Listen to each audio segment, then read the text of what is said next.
बिस्मिल्लाहिर्रहमानिर्रहीम। अस्सलाम वालेकुम नादरीन, आप यूट्यूब चैनल देख रहे हैं। मैं इमरान खान हूँ। नादरीन, पंजाब में जो जालिमाना कानून आ रहा है, आप सारे जुल्म माजी के भूल जाएंगे। आप पीका को भी भूल जाएंगे, जो डिक्टेटर्स ने पाकिस्तानियों के साथ किया वो भी आप भूल जाएंगे। आप 26वीं और 27वीं आईनी तरमीम को भी भूल जाएंगे, और शुमाली कोरिया का डिक्टेटर भी इनके ऊपर रश्क कर रहा होगा जो इन्होंने कार्रवाई डाल दी है। यानी पंजाब के अंदर टिकटॉकर्स ने जिस किस्म का एक कानून लाने का फैसला कर लिया, जिसके ऊपर ये काम कर रहे हैं, बल्कि कमेटी की सतह पे उसको मंजूर कर लिया गया, उस कानून के तहत ये पंजाब के किसी भी शहरी के साथ क्या कर सकते हैं, ये थोड़ा सा मैं आपको उसकी झलकियां बताता हूं। नंबर एक, ये बनाएंगे डिस्ट्रिक्ट इंटेलिजेंस कमेटी, यानी हर जिले की सतह के ऊपर कमेटी बनाई जाया करेगी इस कानून के मुताबिक। उसके अंदर सरकारी अफसरान हुआ करेंगे। सरकारी अफसरान का मतलब यह है कि जिनको वजीर आला या कोई भी वजीर या कोई भी सिस्टम के अंदर से उनको लगाएगा। अब ये सरकारी अफसरान है, ये कोई अदालत तो है नहीं, आम सरकारी अफसरान, मातहत अफसरान है ये सारे के सारे। इन्हें जनाब इंटेलिजेंस कमेटी का हिस्सा बनाया जाएगा। सरकारी अफसरान को, छोटे बड़े सरकारी अफसर इसके अंदर होंगे। और फिर उसके बाद इनके बाद इख्तियारात क्या होंगे, ये किसी भी शख्स को समाज दुश्मन करार दे सकेंगे। यानी ये जो इंटेलिजेंस कमेटी बनाई जाएगी जिले सतह के ऊपर, ये किसी भी शख्स को करार दे दिया करेंगे कि ये समाज का दुश्मन है। समाज दुश्मन करार दे देंगे किसी भी शख्स को। और किस बुनियाद पे देंगे, यानी कोई भी उसकी शिकायत कर दे, यानी तहरीरी तौर पे कोई भी आदमी शिकायत कर दे, एसएचओ शिकायत कर दे, या कोई छोटा मोटा सरकारी अफसर शिकायत कर दे, या कोई आम आदमी शिकायत कर दे तहरीरी तौर पे, तो ये कमेटी उस मामले को देखेगी, ये कमेटी उस मामले को सुनेगी, और फिर ये कमेटी फैसला करेगी कि ये आदमी समाज दुश्मन है। फिर उस आदमी के साथ क्या होगा। अब देखें ना, सरकारी अफसर किसी को समाज दुश्मन करार देना कौन सा कोई मुश्किल काम है। कोई भी सियासतदान कहेगा कि इसको समाज दुश्मन करार दे दो, यूं सरकारी अफसर कहेगा बिल्कुल जी समाज दुश्मन है ये। कोई दूसरा बंदा कहेगा इसको करार दे दो कि ये समाज दुश्मन है ये। जो आदमी रुकावट बनेगा समाज दुश्मन बन जाएगा, जो सहाफी सहाफत करेगा समाज दुश्मन बन जाएगा, जो आदमी पाकिस्तान की अशराफिया के रास्ते में रुकावट डालेगा वो समाज दुश्मन बन जाएगा, जो सच बोलेगा वो समाज दुश्मन बन जाएगा, जो मौलवी कोई बात करेगा वो समाज दुश्मन बन जाएगा जब तक हुकूमत की तारीफें नहीं करेगा। तो हर तबका इसके बाद गिरफ्त में आ जाएगा। किसी आदमी ने कुछ नहीं भी कहा तो उसको समाज दुश्मन करार दे देंगे, जनाब इसने मेरे सामने ये बात की थी और फलां जगह पे हम बैठे हुए थे, इस बुनियाद के ऊपर ये समाज दुश्मन है, इसको जनाब पकड़ लें, समाज दुश्मन हो गया। कमेटी फैसला करेगी और फिर उस आदमी के साथ क्या होगा, उसके बैंक अकाउंट बंद हो जाएंगे, जायदादें उसकी जब्त हो जाएंगी, सफरी पाबंदियां उसके ऊपर लग जाएंगी। जनाब आप मुल्क नहीं छोड़ सकते, शहर नहीं छोड़ सकते, सूबा नहीं छोड़ सकते, जो भी लगाना चाहें, ये अपने इलाके से आप बाहर नहीं जा सकते, तो सफरी पाबंदियां उसके ऊपर लग जाएंगी। सोशल मीडिया की उस आदमी के लिए बंदिश हो जाएगी, वो उसके ऊपर अपना कोई मौकिफ नहीं दे सकेगा, मीडिया पे तो वैसे ही नहीं दे सकेगा। और एक इलेक्ट्रॉनिक निगरानी का सिस्टम है, ये दुनिया के कई ममालिक में होता है। बंदे के हाथ में कोई ऐसा कड़ा बांध देते हैं या पाँव पे कोई इलेक्ट्रिक डिवाइस बांध देते हैं कि ये बंदा जहां भी जाएगा हमें पता होगा ये बंदा कहां पे जा रहा है और किस जगह पे मौजूद है, तो बंदे पे पाबंदियां लगा दी जाएंगी। ये बड़ा अजीबोगरीब किस्म का एक पूरा सिस्टम इन्होंने बनाया, पूरी दुनिया में ऐसा नहीं है। यानी इस वक्त दुनिया की बदतरीन डिक्टेटरशिप शुमाली कोरिया में, वहां पे भी इस तरह की सहूलियात मुयसर नहीं है डिक्टेटर को जैसी यहाँ पे टिकटॉकर्स अपने लिए बनाना जा रही है। तो नाजरीन, अब अफसरान खुद अपनी अदालत लगाया करेंगे। ये वो अफसरान है जिनका अदालत का कोई तजर्बा नहीं है, कानून का कोई तजर्बा नहीं, उन्होंने कभी कानून नहीं पढ़ा। ये अफसरान खुद ही अदालतें लगाएंगे, खुद ही सजाएं सुनाएंगे, और अगर कोई शख्स इनके हुक्म की खिलाफ वर्जी करता है तो फिर उसको 4 साल तक ये कैद में भी डाल देंगे, जेल के अंदर। ये नया कानून नाजरीन लाया जा रहा है कि किसी भी आदमी को समाज दुश्मन करार दे के रगड़ा लगा दो, टोक दो जिसको दिल करता है, बस सिर्फ उसको समाज दुश्मन करार आपने देना है। और इसके लिए किसी आदमी की एक सोशल मीडिया पोस्ट ही काफी है। कोई भी छोटी मोटी हरकत पॉइंट आउट करके जनाब ये बंदा समाज का दुश्मन है, पकड़ो जी। गद्दारी का फतवा पाकिस्तान में इतने आराम से बांट दिया जाता है। मिसाल के तौर पे हमारे कई सहाफी हैं, कई सियासतदान हैं, कई वकला हैं, इनके पोस्टर बना के ना तो लाहौर में लगा दिए गए, बल्कि लाहौर नहीं पूरे पाकिस्तान में लगा दिए गए कि ये गद्दार है, ये गद्दार वतन है, ये गद्दार है। मैं भी उनके अंदर शामिल हूं। बहुत सारे लोगों के गद्दारी के पोस्टर लगा दिए गए शहरों के अंदर। तो यहां तो गद्दारी का फतवा देना इतना आसान है, किसी को समाज दुश्मन करार देना तो मसला ही कोई नहीं है, ये तो 2 मिनट की बात है। और समाज दुश्मन की डेफिनेशन क्या होगी, ये एक नई डिबेट छिड़ गई है। एक इंतहाई घटिया कानून पास होने जा रहा है। रोक सको तो रोक लो, नहीं तो बारी बारी सबकी बारी। ये मैं बार बार आपको कहता हूं, तो बारी बारी सबकी बारी। और मजे की बात बताऊं, ये जो आज मरियम नवाज और उसकी सहेलियां बैठे हुए हैं ना इक्तदार में, इंजॉय कर रहे हैं, जिन्होंने तबैयां फेरी हुई हैं, ये लोग याद रखिएगा इनकी भी बारी आएगी। क्योंकि बारी बारी सबकी बारी। आज इनको इक्तदार से बाहर दिखाई कुछ नहीं देता, ऐसा ही होता है हमेशा। हमने उस्मान बुज़दार का दौर भी देखा, तब भी हमें यही दिखाई दे रहा था। परवेज इलाही का दौर भी देखा, तब भी यही दिखाई दे रहा था। शहबाज शरीफ एक दौर में अफलातून बना हुआ था, फिर हमने उसको रोते पिटते हुए भी देखा। तो यहाँ पे हर एक को कभी ना कभी जवाब देना पड़ता है। तो बारी बारी सबकी बारी, इनकी बारी आएगी। नादरीन, एक जज के बेटे ने कत्ल कर दिया था 2 खवातीन को इस्लामाबाद में गाड़ी के नीचे कुचलकर। ये 2 नौजवान लड़कियां थी, ये जॉब करती थी, मिडिल क्लास से इनका ताल्लुक था। ये एक स्कूटी के ऊपर जा रही थी, एक तेज रफ्तार बड़ी गाड़ी आती है जो नॉन कस्टम गाड़ी है। याद रखिएगा, नॉन कस्टम गाड़ी का मतलब होता है गैर कानूनी गाड़ी।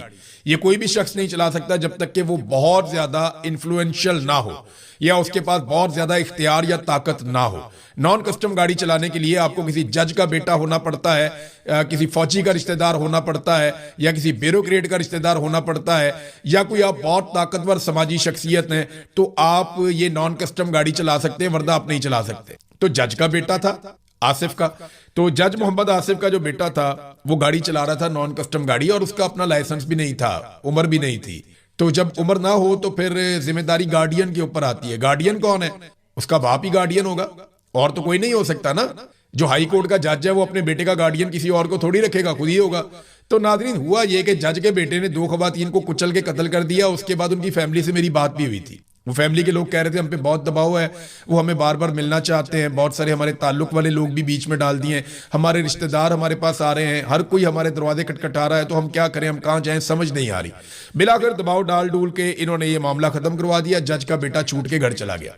किसी ने नहीं पूछा कि तूने नॉन कस्टम गाड़ी क्यों ली, किसी ने नहीं पूछा कि जनाब तुमने गैर कानूनी तौर पे ये गाड़ी क्यों चलाई, किसी ने नहीं पूछा कि तेरे पास लाइसेंस नहीं था। इस पे तो रियासत को एक मुकदमा दर्ज करके खुद मुद्दई बन के इस लड़के को सजा दिलवानी चाहिए थी। कानून तो ये कहता है, इंसाफ तो ये कहता है कि रियासत को खुद सजा दिलवाने के लिए कार्रवाई करनी चाहिए थी। अगर मुद्दई हट भी गए थे, सड़क के ऊपर इंसिडेंट हुआ, ये तो दहशत ज़दा करने वाला इंसिडेंट है कि एक जज का बेटा है, एक गैर कानूनी गाड़ी है, उसके पास लाइसेंस भी नहीं है, कितने बड़े बड़े जुर्म है, और वो गाड़ी किसी मुहज़्ज़िब दुनिया में ये आप तसव्वुर भी नहीं कर सकते। दुनिया के किसी मुल्क में आप ये तसव्वुर नहीं कर सकते। हत्ता के जो गल्फ ममालिक है वहां पे बादशाहत है, वहां पे भी आप ये तसव्वुर नहीं कर सकते कि किसी ऑफिसर का बेटा या किसी जज का बेटा वो एक गाड़ी लेगा और नॉन कस्टम गाड़ी लेगा जिसकी कोई कानूनी हैसियत नहीं है, और उसके पास खुद भी गाड़ी चलाने का कोई कानूनी कागज मौजूद नहीं है, वो गैर कानूनी गाड़ी चलाएगा, 2 खवातीन को कुचलेगा और उसके बाद थोड़ी देर में घर चला जाएगा। ऐसा दुनिया में कहीं नहीं होता, लेकिन यहां पे हुआ। अब जज के खिलाफ जो है वो एक वकील साहब ने शिकायत दर्ज करवा दी थी। उन्होंने कहा जी ये ज्यादती है, फैमिली को इन्फ्लुएंस किया गया। और उसके बाद जनाब ये हैं जी शिकायत कुनिंदा कर्नल रिटायर इनामुर रहीम साहब, उन्होंने सुप्रीम जुडिशल काउंसिल में शिकायत की थी। सुप्रीम जुडिशल काउंसिल ने ये जो शिकायत है ये खारिज कर दी। उन्होंने कहा जी नहीं जी ऐसा कुछ नहीं हुआ, कोई दबाव नहीं है, ये लड़कियां खुद ही मर गई। सादा मतलब तो यही है ना कि वो सड़क पे जा रही थी, गाड़ी खड़ी हुई थी उस लड़के की, ये आई जोर से, इन्होंने अपने स्कूटर के साथ गाड़ी के अंदर टक्कर मारी और उसके बाद दोनों लड़कियां खुद ही मर गई, और कसूर वो मरने वालों का था। जब आपके मुनसिफ इस नौयत का इंसाफ दे रहे होंगे तो पाकिस्तान में आम आदमी को कैसा इंसाफ मिलेगा, ये जरा अब सोचिएगा कि कितनी बड़ी ज्यादती है और कितनी खुलेआम हो रही है पाकिस्तान में। 12 जज साहब की सत्ते खैरा, उनका बेटा भी जिंदाबाद, जज साहब भी जिंदाबाद। मरने वाले मरते रहते हैं, वो कब्र की मट्टी में जाके मट्टी हो गई। उनका क्या ताल्लुक था जीने से, जीना मरना एक बराबर है, कीड़े मकोड़े हैं हम सारे। ये अफसरान, ये जजेस, ये जर्नैल, ये बड़े बड़े ताकतवर लोग, अशराफिया, ये सारे इनका पाकिस्तान, हम तो कीड़े मकोड़े हैं सारे के सारे। कोई भी सड़क पे कहीं भी मारा जाएगा, पूछेगा कोई नहीं। वो एक ऑस्ट्रेलिया का पासपोर्ट था बच्ची के पास, कितना रोला पड़ा देखा आपने। एक और बच्ची के पास नहीं था ऑस्ट्रेलिया का पासपोर्ट, किसी ने पूछा भी नहीं। जिस बच्ची के पास ऑस्ट्रेलिया का पासपोर्ट था, सारे अफसरान वहां पे गए, बारी बारी जाके वहां पे फूल डाल के आए, वहां माफिया मांग के आए, वहां पे जाके सफाइयां पेश करके आए। जिस बच्ची के पास पाकिस्तान का पासपोर्ट नहीं था वहां कोई भी नहीं गया, वहां एक सिपाही भी जाके सफाई देने के लिए तैयार नहीं था। ये पाकिस्तानियों हमारी औकात है, या तो हमें इसी औकात में रहना है या हमें एक दिन इन सारों को इनकी औकात दिखानी पड़ेगी। तो जब तक आप इन सारों को, माफियाज को इनकी औकात नहीं दिखाते, तब तक आपकी औकात यही है कि हम कीड़े मकोड़ों की तरह मरते रहें। नादरीन, एक और बात है बड़ी अजीब, ये अक्सर मैं सुनता हूं, हमारे कई दानिश्वर भी ये बात कर देते हैं, कई लोग अक्सर ये कहते रहते हैं, और अब तो सियासतदानों ने ये बात करना शुरू कर दी है। मरियम नवाज की एक बड़ी करीबी साथी मरियम औरंगजेब, उसने एक स्टेटमेंट दिया। मरियम औरंगजेब का कहना है कि अल्लाह ताला का फजल है जिसके हिस्से में हुक्मरानी आती है, यानी हुक्मरानी जो है वो अल्लाह ताला का फजल है।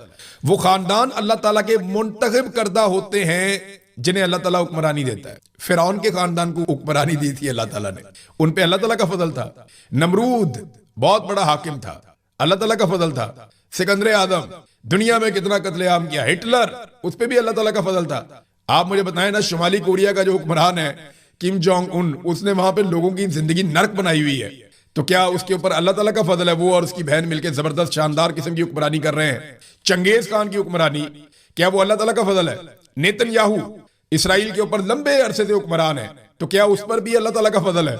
बताएं ना। नरेंद्र मोदी भी फिर इस हिसाब से अल्लाह ताला के फजल से हुक्मरान बना है। कैसे फ्रॉड लोग हैं। यजीद भी हुक्मरान था ना, एक हुक्मरान ही था यजीद भी, वो क्या था? तो क्या अल्लाह ताला का फजल था उसके ऊपर? कैसे आप लोग फ्रॉड करते हैं, लोगों को मजहबी जज्बात को भी आप इस्तेमाल करते हैं सिर्फ इसलिए कि आपने जस्टिफाई करनी है अपनी चोरी। ये तो वो बात होगी कि चोर ने चोरी करवाई, चोरी कर करके डकैतियां मार मार के उसने एक घर बनाया, उसके ऊपर लिख दिया हाजा मिन फजल रब्बी, कि ये सब मेरे रब का फजल है।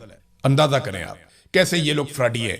अल्लाह ताला का फजल नहीं, ये अल्लाह ताला का अजाब है ये खानदान हमारे ऊपर। जितना इस खानदान ने लुटमार की है, जितना इस खानदान ने पाकिस्तान की सियासत को, जितना पाकिस्तान के समाज को, असल समाज दुश्मन ये खानदान है जिन्होंने पाकिस्तान को डिवाइड कर दिया, तकसीम कर दिया, बर्बाद कर दिया, सारी मोहब्बतें नफरतों में बदल दी इस खानदान ने। ये रिस्पॉन्सिबल है और ये कहते हैं जनाब अल्लाह का फजल है। नाज़रीन, सुहेल अफरीदी साहब के हवाले से एक खबर है बड़ी इंटरेस्टिंग, आप बड़ी दिलचस्पी लेंगे इसमें। इमरान खान साहब ये कहते थे और अक्सर कहते थे कि सवाबदीदी फंड्स होने नहीं चाहिए, कहते थे ना। इमरान खान साहब कहते थे सवाबदीदी फंड कहते हैं कि वो फंड जिसका कोई हिसाब किताब नहीं होता, ये वजीर आजम या वजीर आला अपने पास रख लेता है और इसमें से वो पैसे खर्च करता है, कोई उससे पूछ नहीं सकता कि ये पैसे आपने कहां खर्च किए हैं। इसे कहते हैं सवाबदीदी फंड। तो इमरान खान साहब इसके सख्त खिलाफ थे। अभी ARY के ऊपर एक खबर छपी है, ये वजीर आला को खुद आकर बताना चाहिए कि ये खबर में कितनी सदाकत है। खबर ये कहती है कि खैबर पख्तूनख्वा ने अगले माली साल के लिए बजट में वजीर आला सुहेल अफरीदी के सवाबदीदी फंड में गैर मामूली तौर पर 780% का इजाफा कर दिया।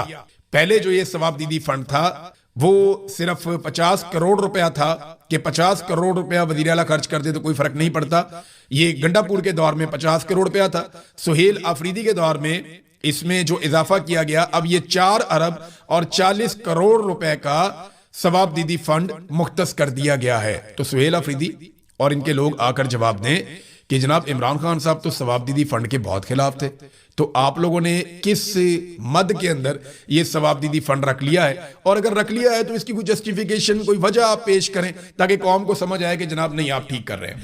नादरीन, एक फेडरल मिनिस्टर है वजीर पेट्रोलियम, उनका ये फरमाना है, अली परवेज मलिक साहब। वैसे तो एक काबिल नौजवान है, लेकिन फार्म 47 है ना, तो उसने एक डब्बा इनके ऊपर भी लगा दिया, इनके करियर पे भी लगा दिया। इनके वालिद बड़े शानदार सियासतदान थे परवेज मलिक साहब। मैं उनका बड़ा, मेरा उनसे मिलना जुलना था, उनसे बहुत सारी चीज़ें सीखने को भी मिली सियासत में। वो बहुत सीनियर खिलाड़ियों में से एक थे, परवेज मुशर्रफ के दौर में वो डटे रहे।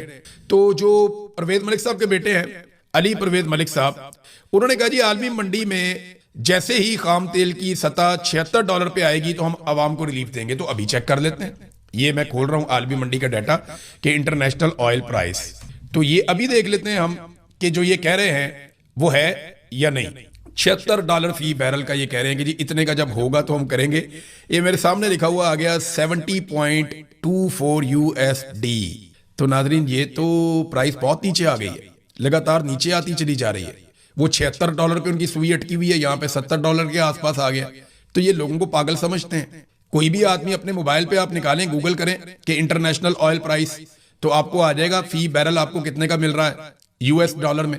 वो 76 कहते हैं, यहाँ 70 के करीब पहुंचा हुआ है, फिर भी इन्होंने अवाम को किसी किस्म का कोई रिलीफ नहीं दिया। नादरीन, MQM ने एक बहुत बड़ा मुतालबा किया, आप हिल कर रह जाएंगे जितना बड़ा मुतालबा MQM ने किया है। MQM ने कहा जी आसिफ अली जरदारी साहब इस्तीफा दे दें, और इस्तीफे की वजूहात क्या बता रहे हैं, जरा ये आप देखिए। इस्तीफे की वजूहात वो बता रहे हैं कि जनाब बहुत ज्यादा ज्यादती हो रही है सिंध के लोगों के साथ, बहुत ज्यादा जुल्म हो रहा है। वो कहते हैं जी महंगाई बहुत ज्यादा है, बिजली बहुत महंगी है, ना गैस है, ना बिजली है, ना पानी है, तो सिंध वालों का हक मारा जा रहा है। लिहाजा आप एक काम करें कि आसिफ अली जरदारी साहब इस्तीफा दे दें। यार फिटे मुंह तड़ी सियासत दे होते। MQM ने ना हमेशा जर्नैलों की गोद में सियासत की है ना, तो इनको या तो बदमाशी करनी आई है, या कराची में इनको चाइना कटिंग करनी आई है, या लुटमार करनी आई है, या धमकियां लगानी आई है, या फिर इनको जो है वो पॉलिटिक्स का इनको पता ही नहीं है। वो भी पाकिस्तानी बहुत आगे निकल गए हैं। बिजली जो है वो वफाकी महकमे का काम है, फेडरल गवर्नमेंट है जो बिजली महंगी कर रही है। गैस जो है वो फेडरल गवर्नमेंट महंगी कर रही है, वो प्रोवाइड भी उन्होंने करनी है। जो वफाकी हुकूमत है उसकी ये गोद के अंदर बैठे हुए एमकेएम वाले और जरदारी को कहते हैं इस्तीफा दे दो। नहीं, मुतालबा तो बहुत अच्छा है जरदारी साहब का, कोई जाली फार्म 47 के ऊपर ही जरदारी साहब आकर बैठे हुए हैं। लेकिन सवाल यह पैदा होता है कि एमकेएम इस्तीफा मांगना चाहती है तो शहबाज शरीफ से मांगे, और अगर ज्यादा उन्हें किसी जिम्मेदार की तलाश है तो फिर फील्ड मार्शल आसिम मुनीर साहब से पूछेंगे, जनाब आपने वादे किए थे सारी चीजें ठीक हो जाएंगी, चीजें ठीक क्यों नहीं हो रही, तो फिर आप इस्तीफा दे दे। उनसे नहीं मांगेंगे, ये कभी वो नहीं करेंगे। इनको जर्नैलों की चाकरी की आदत है एमकेएम को, हमेशा से यही करते आए हैं, आइंदा भी यही करते रहेंगे। ये सिर्फ चापलूसी है इनकी, क्योंकि उर्दू बोलते हैं ना तो जबान बड़ी कमाल है, बयान बहुत अच्छा है, तो वो बयान करके ना अपनी कमियों को पूरा करने की कोशिश करते हैं एमकेएम वाले, लेकिन इनके खाते में कंटेंट कोई। एक ही आदमी है नादरीन, इन कबायलियों के लिए आवाज उठाता था, कौमी सतह का आदमी जो है, कौमी सतह का एक ही आदमी, वो अडियाला जेल में बंद है और कबायली एक मरतबा फिर दरबदर है। तीरा के लोग लाइनों में लग लग कर बाहर आ रहे हैं। अब सूबाई हुकूमत ने कुछ कैंप लगा दिए हैं कि जिन लोगों को जबरी तौर पे उनके इलाकों से बेदखल किया जा रहा है, ऑपरेशन के नाम के ऊपर एक मरतबा फिर लोगों को उनके इलाके छोड़ने पर मजबूर किया जा रहा है। वो लोग अपने घर बार, अपनी जायदाद, अपनी जमीनें, अपने कारोबार सब कुछ छोड़ छाड़ कर बेयारो मददगार जिंदगी गुजार रहे हैं इन सर्दियों में। तो खैबर पख्तूनख्वा की हुकूमत उन्हें सहारा दे रही है कुछ हद तक, लेकिन ये लोगों को अपना घर बार बार छोड़ना क्यों पड़ता है? इस्लामाबाद के लोग तो अपने घरों में बैठे हैं, पंजाब के लोग तो अपने घरों में बैठे हैं, सिंध के लोग तो अपने घरों में बैठे हैं, तो इन कबायलियों को किस बात की सजा है? आपने पूरे बॉर्डर पे बाढ़ लगा दी है, दहशतगर्दों को लाकर आपने बसा दिया दोबारा पाकिस्तान के अंदर। जब आप दहशतगर्दों को लेकर आएंगे, उनको सेटल करेंगे, तो वो दहशतगर्दी करेंगे ना। तो ये पाकिस्तान की मिलिट्री एस्टेब्लिशमेंट का तोहफा है पाकिस्तानियों को कि पहले वो दहशतगर्द लेकर आते हैं, फिर वो दहशतगर्दी करवाते हैं, फिर उनके खिलाफ ऑपरेशन करते हैं और इसके लिए मकामी लोगों को निकाला जाता है वहां से, और फिर वसाइल भी मकामी लोगों के बाद में लूट लिए जाते हैं। ये है टोटल कहानी। कबायलियों का कसूर इतना है कि वो ये समझते हैं कि ये लड़ाई दहशतगर्दी के खिलाफ नहीं है, ये लड़ाई उनके वसाइल पर कब्जे की लड़ाई है, और कब्जे के लिए ये लड़ाई हो रही है, इसके अलावा कुछ भी नहीं है। नॉन कस्टम पेड गाड़ियों का रुला डाला हुआ था इन्होंने, ये इंफॉर्मेशन मिनिस्टर ने भी डाला हुआ था, डीजीआईएसपीआर ने भी डाला हुआ था। तो आज मैं आपको एक हकीकत बताता हूं। मैं आपको ये जो नॉन कस्टम पेड गाड़ियां ना, ये दो जगह पे पाकिस्तान में इस्तेमाल होती हैं ज्यादा, एक खैबर पख्तूनख्वा में और उससे भी ज्यादा बलूचिस्तान में। बलूचिस्तान में ये गाड़ियां जो है वो आपको मिल जाती हैं, तफ्तान बॉर्डर पे सारी नॉन कस्टम गाड़ियां चलती हैं, गवादर, पसनी और बाड़ा सारी नॉन कस्टम गाड़ियां चलती हैं। आपका जो तेल लेकर आती हैं जितनी गाड़ियां, ये सारी नॉन कस्टम गाड़ियां हैं। चमन बॉर्डर के ऊपर इनकी मंडी लगती है, जितनी मर्जी नॉन कस्टम गाड़ियां आप खरीद लें, हर गाड़ी की खरीदो फरोख्त के ऊपर वहां पे जो एस्टेब्लिशमेंट है उसको हिस्सा जाता है। ये गाड़ियां अफगानिस्तान से स्मगल होकर पाकिस्तान में आती हैं, और जितनी स्मगल्ड गाड़ियां पाकिस्तान में दाखिल होती हैं वो बॉर्डर से आती हैं, और बॉर्डर के ऊपर पाकिस्तान की फौज खड़ी है, कोई और नहीं है। ये बॉर्डर से ही आ रही है ना गाड़ियां, कहीं आसमान से तो नहीं गिर रही, कोई जमीन के अंदर से सुरंगें तो नहीं है जहां से निकल रही हैं। ये जितनी भी नॉन कस्टम गाड़ियां आ रही हैं बलूचिस्तान में, ये सारी बॉर्डर से आ रही हैं, और जितनी भी गाड़ियां आ रही हैं खैबर पख्तूनख्वा में, ये सारी गाड़ियां बॉर्डर से आ रही हैं। अब इन दो जगह के ऊपर हुकूमत ने खुद ये मुआहदा कर रखा है कि यहां पे इन इलाकों में आप नॉन कस्टम गाड़ियां चला सकते हैं, क्योंकि वहां पे जब पाकिस्तान बना था तो इन्होंने मुआहदा किया था कि आपको टैक्स नहीं लगेगा। तो कस्टम जो है वो एक तरह का टैक्स है, तो वो उन इलाकों में नॉन कस्टम गाड़ियां चलाते हैं, जैसे स्वात में चलाते हैं, मालाकंड के इलाकों में, या उससे ऊपर गिलगित बल्तिस्तान में चलती हैं, बाद चित्राल में कुछ इलाके वहां चलती हैं। तो ये नॉन कस्टम गाड़ियां चलती हैं। इसी तरह बलूचिस्तान में बेशुमार इलाके जहां पे चलती हैं। इन नॉन कस्टम गाड़ियों को मेन रोड से गुजार के इन इलाकों तक कौन ले जाता है, ये है सवाल। और ये बॉर्डर कैसे क्रॉस करती हैं, ये है सवाल। इसका जवाब आज तक किसी ने दिया नहीं। भाई ऐसा तो नहीं है नॉन कस्टम गाड़ियां वहीं पे बन रही हैं, टोयोटा भी, मर्सिडीज भी, लैंड क्रूजर भी, ये बड़ी बड़ी गाड़ियां जो है, ये सारी निसान की गाड़ियां, ये सारी उधर ही बन रही हैं, खैबर पख्तूनख्वा में खुद बना रहे हैं वो नॉन कस्टम गाड़ियां। भाई बॉर्डर से आ रही है, बॉर्डर पे कौन खड़ा है, फौज खड़ी है। ईरान का तेल स्मगल होकर कहां से आ रहा है, बॉर्डर से आ रहा है। बॉर्डर पे कौन खड़ा है, फौज खड़ी है। तो फिर आप पाकिस्तानियों को जो पाकिस्तान के अंदर रहते हैं, या उन हुकूमतों को जो पाकिस्तान के अंदर डील करती हैं, उनको जिम्मेदार कैसे करार दे सकते हैं? आपको बॉर्डर पे रोकनी पड़ेगी स्मगलिंग। इस्लामाबाद के अंदर एक सवाल किया गया वजीर इत्तलात से, जब वो ये बात कर रहा था, उससे पूछा गया कि जनाब इस्लामाबाद में एक जज के बेटे ने नॉन कस्टम गाड़ी से 2 बच्चियों को कुचल के कत्ल कर दिया, उसका पता है आपको? कहता जी मुझे तो नहीं पता। मामला अदालत में। वही मामला अदालत में नहीं है, बच्चा अपने घर में है बाइज्जत बरी होके, और जज की नौकरी पक्की कर दी गई है। दुनिया का कोई मुहज्जब मुल्क होता ना तो ये लड़का जेल में होता और जज अपने घर पे बैठा हुआ होता, लेकिन पाकिस्तान एक